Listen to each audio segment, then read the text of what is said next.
تمام دوستو السلام علیکم ورحمۃ اللہ وبرکاتہ۔ دوستو آج میں آپ کے سامنے اپنی ایک غلطی کا اعتراف کرنے کے لیے حاضر ہوا ہوں، کیونکہ چند دنوں سے قبل جب کبھی مولویوں کی صلاحیتوں اور علمی قابلیتوں کے بارے میں بات ہوتی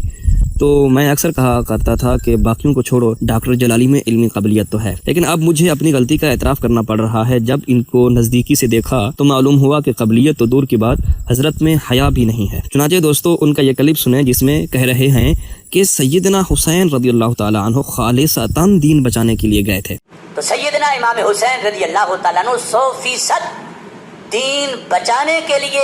اپنا اہل و عیال کا اور سب کا خون پیش کر رہے ہیں، جس کا صاف مطلب ہے کہ ان کے نزدیک جو سیدنا امام حسین رضی اللہ تعالیٰ عنہ کو اس عمل سے روکے، ان کے نزدیک وہ خالصتاً دین کا دشمن ٹھہرا۔ کیوں کہ وہ دین کے بچانے سے روک رہا ہے۔ اب ان کے اسی بیان میں آپ سن سکتے ہیں جو یہ آگے جا کر فرماتے ہیں کہ لیکن جو چیزیں سند سے ملتی ہیں،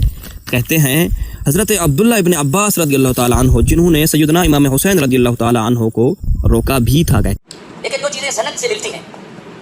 حضرت عبداللہ بن عباس رضی اللہ تعالیٰ عنہ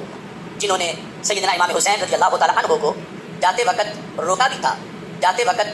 بھی تھا۔ پیچھے آپ سن رہے ہیں کہ خالصتاً دین بچانے کی بات کر رہے تھے یہ اسی کلپ میں، لیکن بے حیائی اور جسارت تو دیکھیے آگے جا کر اسی بیان میں کہتے ہیں کہ سیدنا عبداللہ ابن عباس روکنے والے تھے۔ اس کو کہتے ہیں الجھا ہے پاؤں یار کا زلف دراز میں، لو آپ اپنے دام میں سیاد آ گیا۔ اب میں ان کی پوری ذریت کو کہوں گا کہ یہاں پر تم اپنا جلال دکھاؤ یا ملال، بہرحال تمہارے اس کنز الجہال نے بزام خیش سیدنا عبداللہ ابن عباس رضی اللہ تعالیٰ عنہ کو خالصتاً دین بچانے سے روکنے والا کہنے کی جسارت کی ہے، تو پھر یقیناً وہی بات ہوئی جو سیدی امام الغیرت حافظہ اللہ تعالی نے فرمائی کہ یہ رافضی نواز دکتور ہے، صحابہ کا دشمن ہے، جو رافضیوں کی انگلیوں پر ناچتے ہوئے صحابہ کو خالصتاً دین بچانے کا مخالف کہتا ہے۔ بلکہ اس کی بکواس تو سیدنا امام علی مقام رضی اللہ تعالی عنہ تک کو بھی نہیں بخشتی، کیونکہ آپ نے بھی جب کربلا میں 3 شقیں پیش فرمائیں جو کہ تاریخ تبریک کی صحیح روایت ہے، اس وقت اس کے نزدیک خالصتاً تو نہ رہا۔ تو پوچھنا چاہتا ہوں میں جوہالیوں سے کہ کیا بچا ہے تمہارے پاس؟ تم کیا سمجھتے تھے کہ رافضیت کے تلوے چاٹ کر تم امام حسین رضی اللہ تعالی عنہ کا محب کہلاؤ گے؟ نہ پتر نہ، رافضی کدی اپنے پیو دے نہیں ہوئے تے تسی رفضل جا کے کہ امام حسین رضی اللہ تعالی عنہ دے ہو جانا ہے۔ بہرحال خیر، میں تم سب کو دعوت فکر دیتا ہوں، اگر صحابہ سے سچی محبت کرتے ہو تو کہو جو کچھ اس نے خالصتاً دین کہہ کر بولا ہے وہ سب اس کی اپنی گھر کی گھڑی ہوئی بات ہے، اور اس بات سے سیدنا عبداللہ ابن عباس رضی اللہ تعالی عنہ کی توہین ہوئی ہے۔ اور یقیناً اگر تم امام حسین رضی اللہ تعالی عنہ سے محبت کرتے ہوگے تو امام حسین رضی اللہ تعالی عنہ کے بارے میں بھی اس بات پر اس کو طعن و تشنیع کرو گے، وگرنہ ہم تو تمہیں ذلیل کریں گے ہی کریں گے۔ بروز قیامت صحابہ و